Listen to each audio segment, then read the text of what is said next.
Actualmente en nuestra iglesia, la Iglesia Bíblica del Señor Jesucristo, nos encontramos en una serie de predicaciones expositivas en la carta de Pablo a los romanos y más particularmente en el capítulo 9 de la carta, donde Pablo trata ampliamente el tema de la elección incondicional. Y dado que este es un asunto que suele levantar muchas preguntas, los pastores de la iglesia hemos considerado apropiado traer una clase de escuela dominical para poner las doctrinas de la gracia y la controversia que hay alrededor de ella en su contexto histórico y al mismo tiempo tratar de responder algunas de las preguntas que se levantan alrededor de este tema. Pero antes vamos a orar y vamos a pedir al Señor que nuestro tiempo juntos en esta clase pueda ser de bendición para todos y de edificación para su iglesia. Oremos. Padre, nos presentamos delante de ti porque sabemos que necesitamos tu ayuda. Vamos a tratar un tema que suele ser controversial, que suele levantar preguntas y nosotros queremos, Señor, poder traer luz más que confusión y al mismo tiempo que podamos entendernos aún aquellos que no tenemos exactamente los mismos pensamientos con respecto a este tema. Señor, danos tu palabra y sobre todas las cosas concédenos un mayor aprecio por nuestro Salvador y por la salvación que nosotros tenemos en Él, porque te lo pedimos en su nombre. Amén. Amén. Cuando nosotros hablamos de las doctrinas de la gracia, nos referimos básicamente a esos puntos doctrinales que nosotros entendemos que conforman el Evangelio de Jesucristo o el marco contextual teológico en el que presentamos el Evangelio. Nos referimos básicamente a la doctrina de la depravación total o corrupción radical de todo ser humano, la elección incondicional, la redención particular, el llamamiento eficaz y la perseverancia de los santos.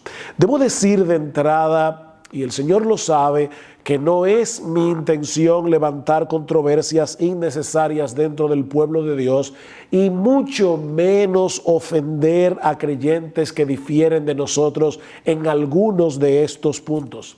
El anhelo de mi corazón es que podamos entender los dos lados de esta controversia, pero sobre todo que podamos crecer en nuestro aprecio por nuestro Salvador y por la salvación que nosotros disfrutamos en Él de pura gracia.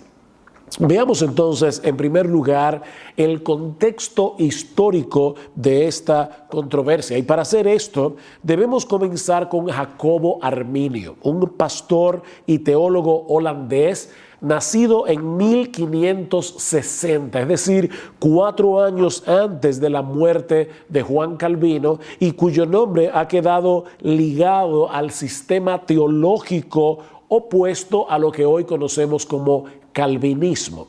Jacobo Arminio obtuvo su preparación teológica a los pies de Teodoro de Beza, quien fue el sucesor de Calvino en Ginebra, de modo que su formación teológica fue profundamente calvinista.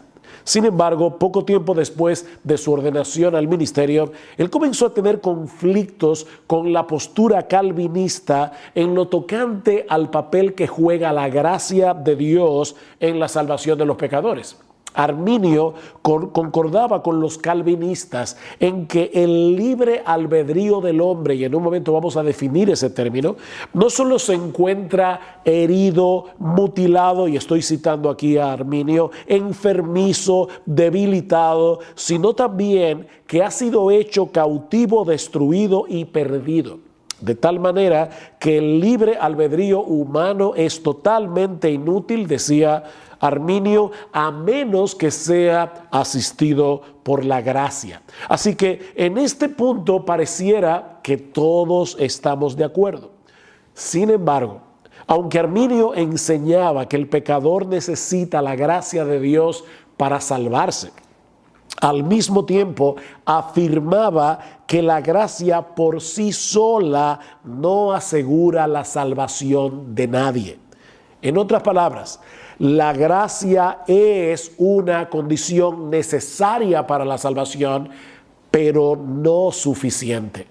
Toda persona no regenerada, decía Arminio, posee una voluntad libre y la capacidad de resistir al Espíritu Santo, de rechazar la gracia de Dios que le es ofrecida y de no abrirle a aquel que toca la puerta de su corazón. De modo que si el pecador no responde al llamado del Evangelio, la culpa es completamente suya. Y en esa última oración estamos todos de acuerdo. Si el pecador no responde al llamado del Evangelio, la culpa es completamente suya. Pero ¿qué si el pecador acepta el mensaje y viene a Cristo en arrepentimiento y fe? En ese caso, ¿de quién depende la respuesta del pecador a final de cuentas? Y esa parte es importante. A final de cuentas, ¿de quién depende que el pecador diga que sí al Evangelio? Bueno, Arminio responde que la salvación depende enteramente de la decisión humana y no de la soberanía de Dios. Dios nos concede a todos, dice él, suficiente gracia como para que vengamos a Cristo en arrepentimiento y fe. Y los que cooperan con esa gracia, aceptando a Cristo por la fe, son salvos. Y es a esos que Dios elige. Es por gracia, pero la decisión final está en nuestras manos. Ahora, si todos recibimos la misma gracia, ¿por qué tú dijiste que sí y tal vez tu vecino dijo que no? Si ustedes se dan cuenta, esto coloca al creyente en una posición de superioridad en algún sentido por encima de los incrédulos. Pero la Biblia más bien enseña que los creyentes no tenemos nada de qué jactarnos porque la salvación depende de la gracia de Dios, no de mi decisión. Y eso lo vemos, por ejemplo, en Efesios capítulo 2, los versículos 1 al 5. Pablo primero plantea cuál es la condición del hombre en su pecado. Dice en el versículo 1, y Él os dio vida a vosotros que estabais muertos en vuestros delitos y pecados, en los cuales anduvisteis en otro tiempo, según la corriente de este mundo, conforme al príncipe de la potestad del aire, el espíritu que ahora opera en los hijos de desobediencia, entre los cuales también todos nosotros en otro tiempo vivíamos en las pasiones de nuestra carne, satisfaciendo los deseos de la carne y de la mente, y éramos por naturaleza hijos de ira, lo mismo que los demás. ¿Ven la condición? Muertos en sus delitos y pecados. Pero Dios, que es rico en misericordia, por causa del gran amor con que nos amó, y Pablo repite, aun cuando estábamos muertos en nuestros delitos, nos dio vida juntamente con Cristo. Y ahora Pablo añade, por gracia habéis sido salvados. O sea, lo que Pablo está diciendo es evidente que fue por gracia porque nosotros estábamos muertos. Es verdad que el pecador tiene que extender sus manos hacia Dios para recibir el don que se le ofrece en el Evangelio. Pero a diferencia de Arminio, nosotros creemos que la Biblia enseña que nadie podrá hacer eso a menos que Dios cambie primero la disposición de su corazón. De manera que estas dos posturas teológicas presentan la salvación de los pecadores desde dos perspectivas completamente distintas. Mientras Arminio enseñaba que Dios eligió a todos aquellos que Él sabe de antemano que van a creer en Cristo, nosotros creemos que los elegidos ejercen fe porque fueron predestinados por Dios desde antes de la fundación del mundo por el puro afecto de su voluntad. Luego de la muerte de Arminio, sus seguidores fueron acusados de herejía, por lo que presentaron a los estados de Holanda un memorial de protesta. Esta protesta puede ser resumida en los siguientes puntos. Aquí vienen lo que podríamos llamar los 5 puntos del arminianismo. Aquí está lo que ellos presentaron a los estados holandeses. Primero, Dios elige o reprueba sobre la base de la fe o la incredulidad que Él prevé. O sea, Dios sabe quiénes van a creer y a esos elige. 2. Cristo murió por todos los hombres y por cada hombre, aunque solo los creyentes son salvados. En palabras más sencillas, Cristo murió en la cruz para hacer posible que cualquiera se salve, pero no para asegurar la salvación de nadie. 3. El hombre está tan depravado que la gracia divina es necesaria para la fe o para cualquier otra buena obra. En eso estamos de acuerdo. Pero 4, esta gracia puede ser resistida. Y 5, en lo tocante a si una persona verdaderamente regenerada ciertamente va a perseverar en la fe, ese es un punto que necesita más investigación. Eso es lo que ellos presentaron en aquel momento. Pero más adelante este último artículo fue alterado por los arminianos para enseñar definitivamente que un creyente verdadero, regenerado, puede perder su fe y con ella la salvación. Esta disputa entre calvinistas y arminianos trajo como consecuencia la convocación de un sínodo al que fueron invitados casi todas las iglesias nacionales reformadas y que fue celebrado desde el 13 de noviembre del año 1618 hasta el 9 de mayo del año 1619 en la ciudad de Dordrecht o ciudad de Dort, como se le conoce coloquialmente. Estuvieron presentes 84 delegados holandeses, 18 comisionados delegados seculares, así como 27 delegados de varios estados de Alemania, de Suiza, de Inglaterra y de Escocia. Dice un historiador que fue un concilio sin paralelo en la historia del protestantismo. Luego de 154 sesiones que se llevaron a cabo en un lapso de 7 meses, los cánones del Sínodo de Dort condenaron la posición arminiana a la vez que presentaron las enseñanzas que han sido conocidas desde entonces como los 5 puntos del calvinismo o doctrinas de la gracia. Así que estos puntos fueron una respuesta a los 5 puntos que fueron presentados previamente por el arminianismo. Y hay al menos 2 cosas que quiero resaltar en este brevísimo recuento histórico que acabo de hacer. La primera es lo que acabo de decir, que los famosos 5 puntos del calvinismo en realidad surgieron como una respuesta a los 5 puntos presentados previamente por el arminianismo. Y la segunda cosa que quiero resaltar aquí es que Calvino ya estaba muerto desde hacía un poco más de medio siglo cuando estos 5 puntos fueron etiquetados como calvinismo o los 5 puntos del calvinismo. Personalmente yo no tengo problemas con las etiquetas teológicas siempre que entendamos el contenido teológico de cada una de esas etiquetas. Por eso es que yo prefiero referirme a estos 5 puntos como las doctrinas de la gracia. Pero en ocasiones las etiquetas nos ayudan a simplificar los 2 lados de la controversia, empaquetándolos en un solo término, calvinismo o arminianismo.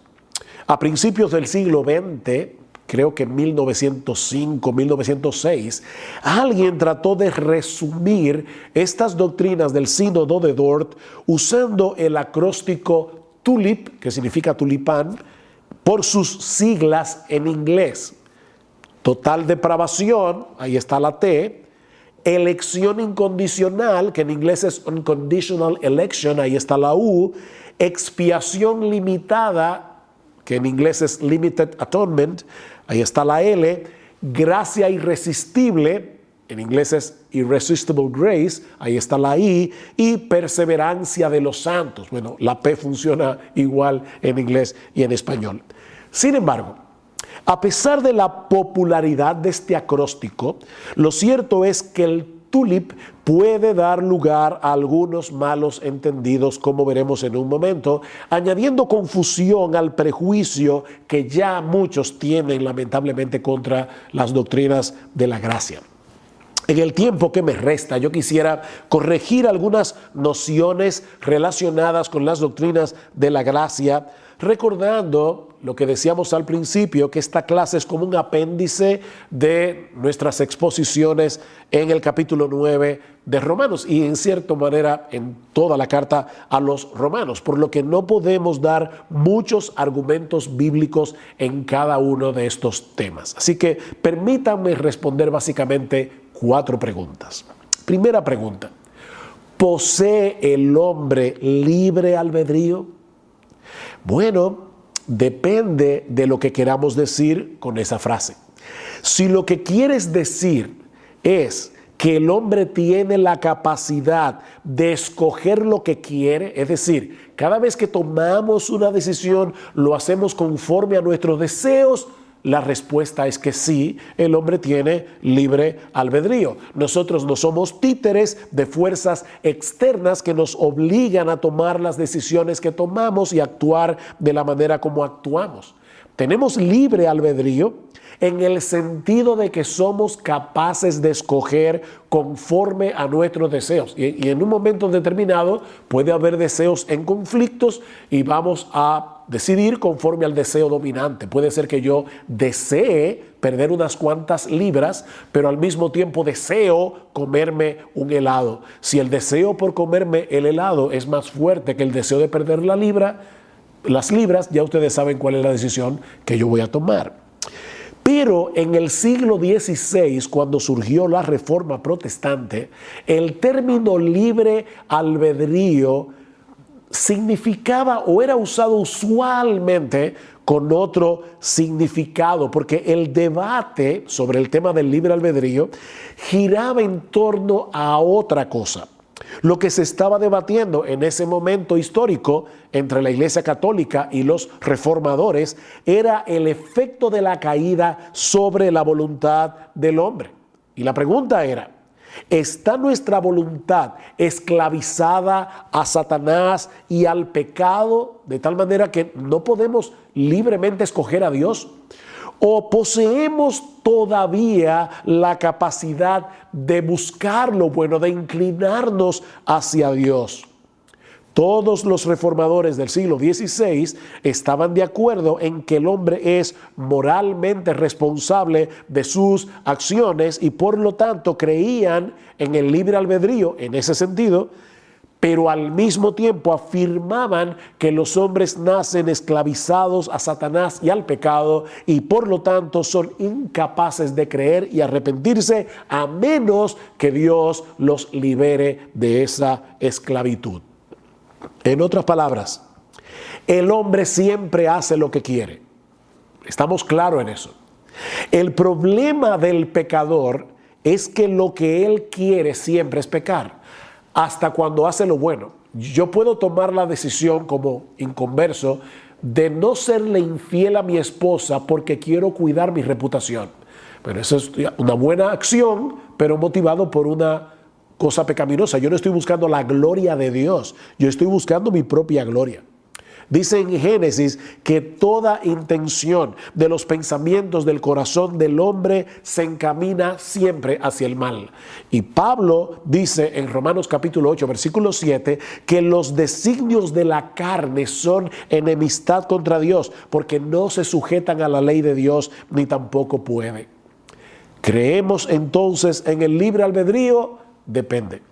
Si lo que están preguntando es si creemos que el hombre siempre actúa como un agente moral responsable conforme a sus deseos, la respuesta es sí, creemos en el libre albedrío, el hombre escoge lo que quiere.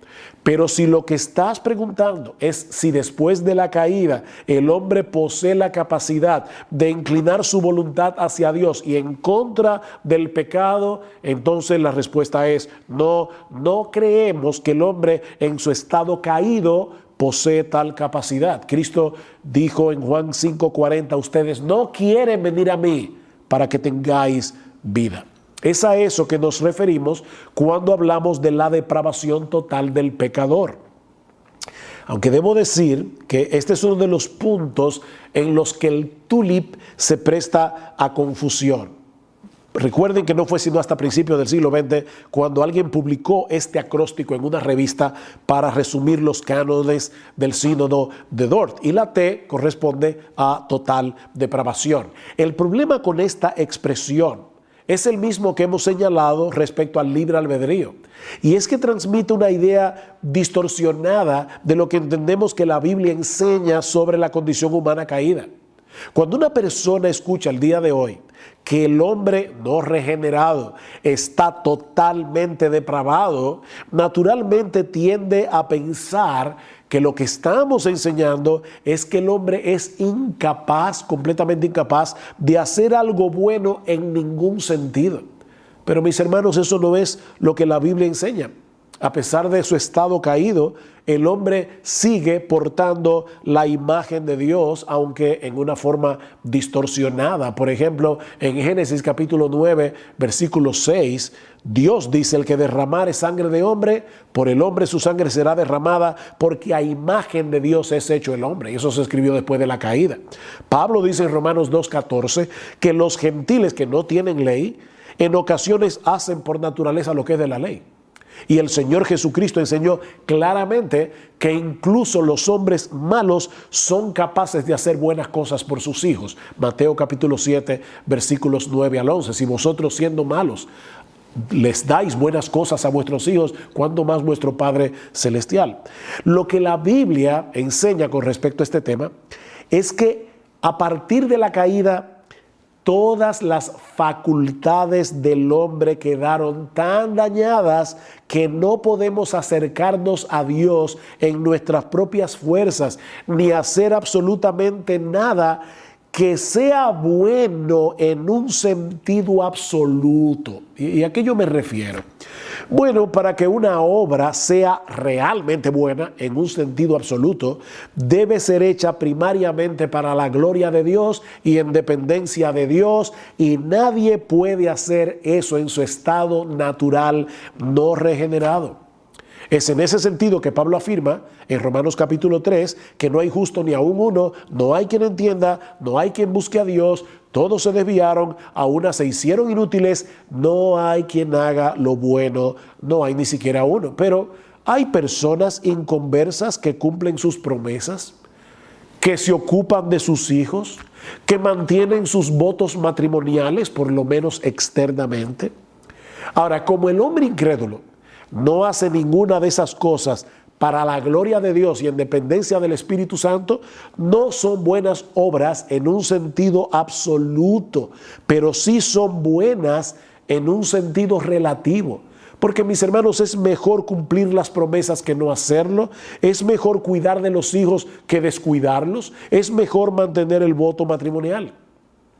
Es por eso que algunos teólogos han tratado de transmitir la enseñanza bíblica con respecto a este punto usando una terminología distinta. Por ejemplo, el teólogo Roger Nicol prefiere el término depravación radical y penetrante, mientras que R.C. Sproul lo resume todo en corrupción radical. La palabra radical viene del latín radix, que significa raíz. Cuando hablamos de una corrupción radical, lo que estamos diciendo es que el pecado ha dañado al hombre en la misma raíz de su personalidad. Segunda pregunta. Si la gracia de Dios es irresistible, ¿podemos decir entonces que somos salvos en contra de nuestra voluntad? Por supuesto que no. Recuerden que el problema del pecador es que él ama su pecado y aborrece a Dios. Pero en vez de arrastrarnos en contra de nuestra voluntad, lo que hace Dios en la regeneración es hacernos libres de la esclavitud del pecado para que podamos libremente responder al llamado del Evangelio. Déjenme ponerlo de esta manera. Y es una ilustración que he usado muchas veces hablando de este tema. Si yo pongo a una paloma y a un buitre a escoger libremente entre un pedazo de carroña y algunas semillas, alpiste, semillas de girasol, el buitre va a elegir libremente la carroña porque esa es su naturaleza. La paloma libremente va a escoger el alpiste o las semillas de girasol. Si yo quiero que el buitre escoja la semilla de girasol, yo voy a tener que palomizar su naturaleza, voy a tener que cambiar su naturaleza, y eso es lo que Dios hace en la regeneración. Cristo dice, Juan 8, de cierto os digo, que todo aquel que hace pecado, esclavo es del pecado. Así que si el Hijo os libertare, seréis verdaderamente libres. Cada uno de nosotros vino libremente a Cristo cuando nos arrepentimos y creímos. A mí nadie me arrastró a creer en el Señor. Aunque fuimos llamados a salvación con un llamado irresistible, Dios no tuvo que forzarnos para hacerlo. Simplemente nos proveyó de una nueva naturaleza que libremente deseara inclinarse hacia Él y en contra del pecado. ¿Qué fue lo que Él prometió en el Antiguo Testamento? Escuchen Ezequiel 36, 26 y 27. Os daré corazón nuevo y pondré espíritu nuevo dentro de vosotros y quitaré de vuestra carne el corazón de piedra y os daré un corazón de carne y pondré dentro de vosotros mi espíritu y haré que andéis en mis estatutos y guardéis mis preceptos y lo pongáis por obra. ¿Es esto forzado? No, porque Él va a darnos un nuevo corazón. Nos dio un nuevo corazón. Como bien señala Greg Foster, es verdad que según el punto de vista calvinista, el Espíritu Santo no pide nuestro permiso antes de obrar en nosotros ese cambio de corazón. Pero ese cambio que Él opera nos hace más libres, no menos. ¿Ven? Nos hace más libres. De hecho, cuando el pecador se convierte y se arrepiente, es la primera vez que actúa en libertad, real libertad. Si el Hijo os libertare, seréis verdaderamente libres. Tercera pregunta. Si es Dios el que elige desde antes de la fundación del mundo, ¿quiere decir esto que los elegidos se salvarán como quiera, aunque no crean en Cristo ni se arrepientan? En estos días alguien envió una nota al chat, algo de la iglesia, y decía esto: ustedes dicen que el hombre no necesita creer y arrepentirse. Por supuesto que no estamos diciendo eso. Nadie se salvará a menos que crea y se arrepienta, porque la elección es incondicional, pero no la salvación. Permítame repetir eso otra vez. La elección de Dios es incondicional, pero nuestra salvación es con una condición, es con condición. ¿A qué yo me refiero? Al hablar de una elección incondicional de parte de Dios, estamos diciendo que la razón por la que Dios elige a unos y no a otros no está en nosotros, sino en Dios. No es que nosotros cumplimos con una condición previa y entonces Dios nos elige. No, pero Dios no es caprichoso cuando elige. Dios elige por una razón, pero esa razón está en Él, no en nosotros. Por eso es que Pablo insiste en Efesios 1, que fuimos elegidos según el puro afecto de su voluntad, puro afecto de su voluntad. Recuerden lo que vimos recientemente cuando estudiamos Romanos capítulo 9, versículo 11, hablando de Jacob y Esaú. Dice: aún los mellizos no habían nacido y no habían hecho nada, ni bueno ni malo, para que el propósito de Dios conforme a su elección permaneciera, no por las obras, sino por el que llama. Se le dijo a Rebeca: el mayor servirá al menor. ¿Ven? La elección de Dios no estaba condicionada a lo que él vio previamente que iba a ser Jacob, como si él fuera mejor que Saúl. No habían nacido ni habían hecho nada bueno ni malo cuando Dios eligió a Jacob.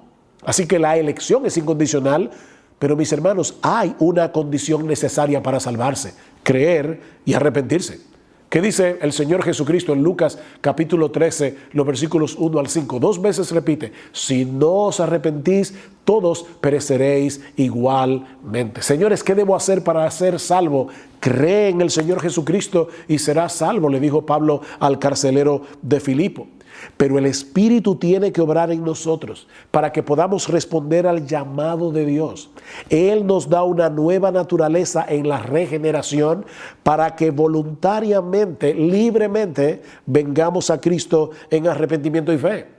Somos nosotros los que creemos y los que nos arrepentimos. Nadie puede hacer eso por nosotros. Pero eso solo puede ser posible cuando el Espíritu Santo nos regenera de pura gracia. Déjenme citar algunos textos rápidamente. Hechos 11:18, cuando Pedro da el reporte de lo que pasó en la casa de Cornelio. Escuchen cómo reaccionaron estos judíos creyentes que escucharon el reporte. De manera que también a los gentiles ha dado Dios arrepentimiento para vida. Ven, es un don que Dios da en la regeneración. Hablando de Apolos en Hechos 18:27. Dice: y queriendo él pasar a Acaya, los hermanos le animaron y escribieron a los discípulos que le recibiesen. Y llegado él allá, fue de gran provecho a los que por la gracia habían creído. Filipenses 1:29, porque a vosotros os es concedido, y la palabra griega allí es: se os ha dado de gracia a causa de Cristo.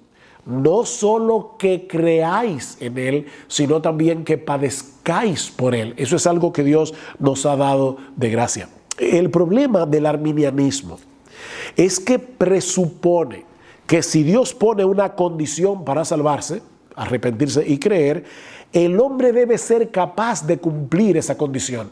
De lo contrario, Dios estaría actuando como el padre que le pide a su niño de 5 años que salte una verja de 1 metro, o de lo contrario lo va a disciplinar, lo va a castigar físicamente. Pero hay un problema con esa analogía. La impotencia del hombre es espiritual, es moral, es distinta a la del niño que no puede saltar la verja de 1 metro. Es una impotencia culpable. ¿En qué sentido? En que la razón por la que el pecador no viene a Cristo en arrepentimiento y fe es porque él odia a Dios. Es porque él quiere gloria para sí, no gloria para Dios. Es una impotencia culpable. Ese fue el centro de la discusión entre Erasmo y Lutero. Erasmo, teólogo católico, escribió un libro hablando acerca del libre albedrío, defendiendo la noción de que el hombre podía inclinarse hacia Dios si lo quería, en el año 1524. Y Lutero escribió otro libro en respuesta al de Erasmo en 1525, un año más tarde. Erasmo, en su libro, no niega que la caída haya debilitado los poderes naturales del hombre, pero aún así le atribuye cierta capacidad para conocer a Dios y volverse a Él, ayudado, claro está, por la gracia de Dios. Así entiende Erasmo el libre albedrío, la capacidad que el hombre tiene con la ayuda de la gracia de volverse hacia Dios. Uno de los argumentos de Erasmo a favor del libre albedrío son los mandamientos de Dios. Él dice: si no poseemos libre albedrío, ¿qué sentido tienen los mandamientos que encontramos en las Escrituras? Si Dios me pide que yo crea y me arrepienta, yo debo tener la capacidad de arrepentirme y creer. Lutero muy sabiamente le responde: ciertamente es posible inferir que si Dios ordena al hombre hacer algo que no puede hacer, entonces Dios se está burlando de él. Pero esa inferencia no es necesaria. O sea, tú estás infiriendo eso, Erasmo, pero estás llegando a conclusiones equivocadas. Eso es lo que le está diciendo Lutero. Y para probarlo, escuchen lo que sigue diciendo Lutero. Pablo nos enseña en el Nuevo Testamento que la ley tiene el papel de un ayo para llevarnos a Cristo. Gálatas 3, 24 y 25. Dios manda al hombre guardar toda la ley perfectamente. ¿No es así? Gálatas capítulo 3, versículo 10. Santiago capítulo 2, versículo 10. Si seguimos la lógica de Erasmo, tendríamos que llegar a la conclusión de que el hombre es capaz de ser perfectamente santo. O sea, si Dios dice en su palabra, guarda toda mi ley, ¿significa eso que yo puedo guardar toda mi ley? ¿O quiere Dios más bien hacerme ver mi impotencia para que yo vaya a Cristo buscando lo que solo Cristo puede darme?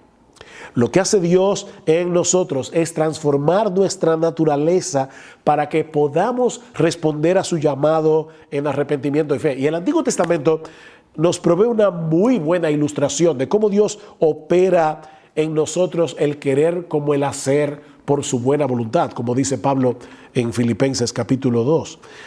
En Segunda de Crónicas, capítulo 30, hay una historia bien interesante del rey Ezequías.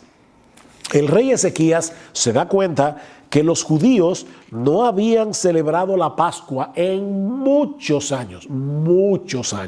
Así que él envía correos a través de todo Israel, llamando a los israelitas a venir a Jerusalén en obediencia a la ley para celebrar la Pascua. Vean lo que dice el versículo 6 de Segunda de Crónicas 30. Y los mensajeros fueron por todo Israel y Judá con cartas de mano del rey y de sus príncipes, conforme al mandamiento del rey, diciendo: hijos de Israel, volveos al Señor Dios de Abraham, de Isaac y de Israel, para que Él se vuelva a aquellos de vosotros que escapasteis y que habéis quedado de la mano de los reyes de Asiria. Y la carta sigue diciéndole: si ustedes se vuelven, si ustedes obedecen al Señor, el Señor se volverá a vosotros. Hasta aquí, ¿verdad? Parece, aquí hay una condición. Si ustedes cumplen la condición, entonces Dios actuará a vuestro favor. Pero sigamos leyendo la historia. Versículo 10. Pasaron pues los correos de ciudad en ciudad por la tierra de Efraín y de Manasés y hasta Zabulón, por todo Israel, pero los escarnecían y se burlaban de ellos. No obstante, algunos hombres de Aser, de Manasés y de Zabulón se humillaron y vinieron a Jerusalén. Si la historia hubiera terminado ahí, pensaríamos, bueno, Dios puso una condición, algunos se burlaron, pero estos hombres de Manasés, de Aser y de Zabulón se humillaron y cumplieron la condición. Pero ahora escuchen lo que sigue diciendo el versículo 12.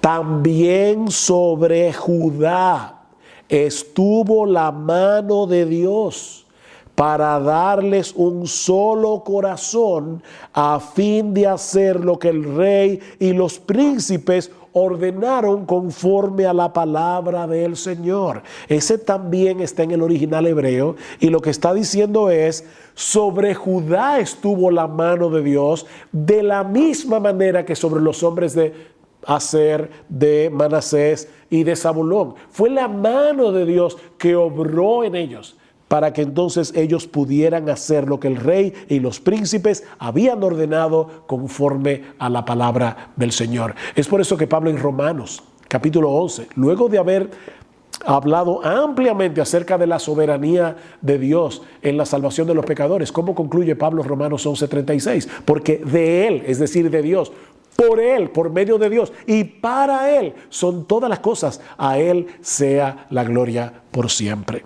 Una última pregunta. ¿Para qué tenemos que evangelizar entonces? Si la salvación es de Jehová, ¿para qué evangelizar? Bueno, porque ese es el medio que Dios ha prometido usar para salvar a los pecadores. Dios no solamente ha elegido a quienes va a salvar, sino los medios a través de los cuales los va a salvar: la oración y el evangelismo. Pablo dice en 1 Corintios 1:21 que a Dios le agradó salvar a los creyentes por la locura de la predicación. Es por el poder de su palabra que Dios crea nueva vida en nosotros. Santiago 1:18, Él de su voluntad, ven, de su voluntad, nos hizo nacer por la palabra de verdad, para que seamos primicias de sus criaturas. Somos una nueva criatura en Cristo porque por medio de su palabra Él nos ha hecho nacer de nuevo. Primera de Pedro 1:22, habiendo purificado vuestras almas por la obediencia a la verdad mediante el Espíritu, para el amor fraternal no fingido, amaos unos a otros entrañablemente de corazón puro. Y ahora escuchen, siendo renacidos o habiendo nacido de nuevo, no de simiente corruptible, sino de incorruptible por la palabra de Dios que vive y permanece para siempre. Y esta es la palabra que por el Evangelio os ha sido anunciada. Ven, a través de la predicación de la palabra, el Espíritu viene y crea nueva vida en los pecadores que han sido elegidos. De ahí lo que Pablo dice en 2 Timoteo capítulo 2, versículo 10. Por tanto, todo lo soporto por amor a los escogidos, para que ellos también obtengan la salvación que es en Cristo Jesús con gloria eterna. Todo lo soporto. Es como si Pablo estuviera diciendo, tú me estás preguntando que si el evangelismo es necesario, mira mis espaldas, todos los azotes que yo he recibido, todos los problemas que yo he tenido para llevar el evangelio a través del mundo greco-romano. Y la razón por la que yo hago eso es porque nadie se va a salvar sin el evangelio, que es poder de Dios para salvación. Bien, mis hermanos, yo espero que esta clase haya sido de ayuda para entender la naturaleza de esta controversia y aclarar cualquier confusión. Me imagino que tiene que haber otras preguntas, pero en una clase tan breve no se puede responder todo. Pero si algunos de lo que me está escuchando no es creyente, voy a decirte una vez más lo mismo que dije recientemente en uno de mis sermones en Romanos. No te escondas detrás de la doctrina de la elección para justificar tu incredulidad. La razón por la que tú no vienes a Cristo es porque tú no quieres a Cristo. Pero Él es un poderoso Salvador que puede darte perdón y vida eterna si vienes a Él en arrepentimiento y fe. Recuerda que tu impotencia es moral, porque alguien puede decir, pero pastor, usted mismo dijo que yo no puedo. Si tú no puedes porque tú no quieres, pero Él puede obrar en ti el querer como el hacer por su buena voluntad. ¿Recuerdas al paralítico de Betesda si has leído la Biblia? Es un paralítico de nacimiento. Cristo llega y este hombre está allí tirado y Cristo le dice, levántate, toma tu camilla y anda. ¿Podía él obedecer al mandato de Jesús en su propia naturaleza? Por supuesto que no, es un paralítico. Pero si ese hombre tomaba la decisión, como de hecho tomó la decisión, de obedecer el mandato de Jesús, él se iba a levantar e iba a caminar. Y eso fue lo que sucedió. Así que no vienes porque no quieres. El impedimento es tu pecado, no la elección divina. Pero mi amigo, si tú vienes, no serás rechazado. ¿Tú entiendes que eres pecador? ¿Entiendes que algún día te vas a presentar delante del tribunal de Dios y que allí de ninguna manera vas a salir bien parado porque ya todos hemos sido condenados por su ley? ¿Tú entiendes eso?